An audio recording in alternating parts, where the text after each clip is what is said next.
Hello viewers, welcome back to my channel জয়াস kitchen. আজকের recipe রুই মাছের কালিয়া। অতিথি আপ্যায়ন থেকে শুরু করে যে কোনো অনুষ্ঠানে এই রুই মাছের কালিয়া তৈরি করলে সবাই প্রশংসা করতে বাধ্য। তো চলুন আজকে এই দারুণ ইউনিক রেসিপিটি পুরো ভিডিওটি দেখে নিই। রেসিপিটি তৈরির জন্য আমার লাগবে রুই মাছ। আর রুই মাছ আমি এখানে 4 পিস লবণ দিয়ে খুব ভালো করে 3 থেকে 4 বার ধুয়ে নিয়েছি পরিষ্কার করে। তারপর আমি এগুলোকে লবণ, হলুদ আর সামান্য একটু মরিচের গুঁড়ো দিয়ে মাখিয়ে নিচ্ছি।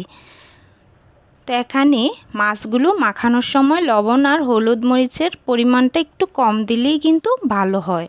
তো খুব ভালো করে একদম ভিতরের সাইডগুলোতেও আমি খুব ভালো করে মেখে নিচ্ছি হাত দিয়ে।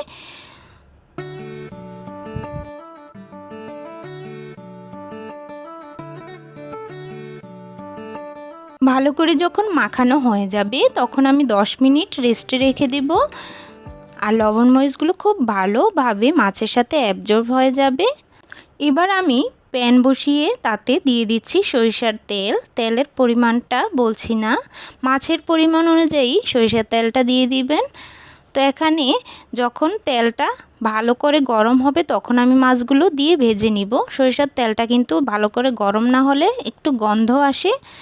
তো এখানে আমি মাছগুলো দেওয়ার পর উল্টে পাল্টে লাল করে ভেজে নিচ্ছি। তবে বেশি কিন্তু কড়া করে ভাজা যাবে না, কারণ ঝোলের সাথেও মাছটা একটু সিদ্ধ হবে।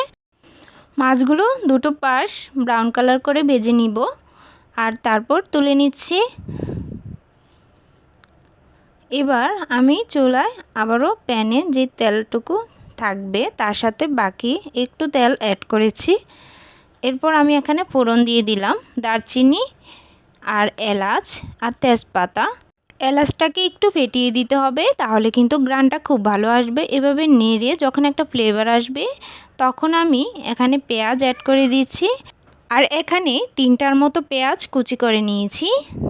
এবার পেঁয়াজটাকে একটু ব্রাউন কালার করে ভেজে নিতে হবে। পেঁয়াজটা থেকে যখন কাঁচা গন্ধটা চলে যাবে আর একটু লালচে ভাব চলে আসবে তখন মনে করবেন যে ভাজাটা হয়ে গেছে। সেই পর্যায়ে আমি এখানে পেঁয়াজ বাটা দিয়ে দিচ্ছি হাফ কাপ। এখানে দুটো পেঁয়াজ বেটে নিয়েছি। তারপর আমি একটু নেড়ে মিশিয়ে নিচ্ছি। আর 1 চামচ দিয়ে দিচ্ছি আদা বাটা, 1 চামচ দিয়ে দিব জিরে বাটা। তো আপনারা চাইলে জিরের গুঁড়োটাও ইউজ করতে পারেন। আর দিয়ে দিচ্ছি হাফ চামচ ধনিয়ার গুঁড়ো। এবার দিয়ে দিচ্ছি স্বাদ মতো একটু লবণ আর 1 চামচ হলুদের গুঁড়ো, 1 চামচ লাল মরিচের গুঁড়ো দিয়ে দিচ্ছি। তো ঝালটা আপনারা কিন্তু ইচ্ছে অনুযায়ী দিবেন। এবার মশলাটা একটু ভাজার জন্য এখানে জল দিয়ে দিচ্ছি সামান্য, যাতে মশলাটা পুড়ে না যায়। এবার একটু নেড়ে ভালো করে মশলাটা মিশিয়ে নিচ্ছি।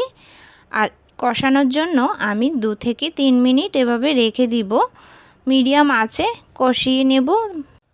আর এভাবে কষানোর পর একটু তেল ভাব উপরে চলে আসবে আর তখন আমি বাকি উপকরণগুলো অ্যাড করে দিব। এখানে আমি একটা টমেটোকে পিউরি করে নিয়েছি, সেটা দিয়ে দিচ্ছি 2 চামচের মতো। এরপর আমি 2 চামচ বাদাম বাটা দিয়ে দিচ্ছি, কাজু বাদাম বাটা। আপনারা চাইলে যে কোনো বাদামটাই বেটে দিতে পারেন। আর দিয়ে দিচ্ছি 3 টেবিল চামচ টক দই। টক দইটাকে কিন্তু অবশ্যই ফেটিয়ে দিতে হবে, সরাসরি টক দইটাকে দেওয়া যাবে না, সেজন্য একটু ফেটিয়ে দিয়েছি। আর এভাবে পুরো মশলাটা আমি একটু নেড়ে সেট করে নেওয়ার পর ঢেকে দিচ্ছি। মশলাটা পুরোপুরি ভালো করে কষানোর জন্য 3 মিনিট সময় ধরে মিডিয়াম আঁচে রান্না করেছি। আর কি সুন্দর একটা তেল ভাব উপরে চলে এসছে, তেল কিন্তু উপরে ভেসে উঠেছে। এই পর্যায়ে মশলাটা কিন্তু কষানো হয়ে গেছে।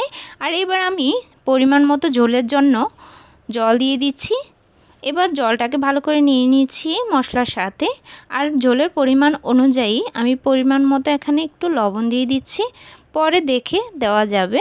আর যখন একটা বলক চলে আসবে তখন আমি মাছগুলো দিয়ে দিব একে একে সবগুলো।